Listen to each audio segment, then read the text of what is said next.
We've already talked about the different types of GBV, and there's so many. The one thing that is across the board for all victims of GBV is that there is suffering. There is psychological suffering, there is physical suffering, there's social suffering, there's also economic suffering.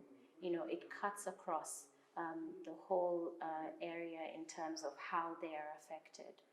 And another thing that I would like to talk about is in terms of the sexual and reproductive health consequences, which are very big in terms of gender-based violence. And they are things like STIs, or sexually transmitted infections. There's also death, and this does happen. There's also forced or unwanted pregnancy, especially for child marriages, or, for example, even in intimate partner relationships.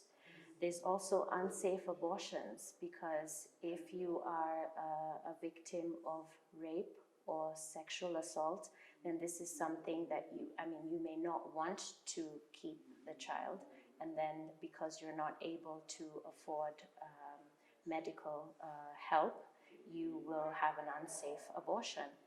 And all these things are actually very traumatic. You know, the psychological kind of things that you can go through in terms of post-traumatic stress disorder, depression, anxiety, you know, living with that stigma where you have gone through something absolutely traumatic and maybe not being able to speak about it or know where or who to turn to.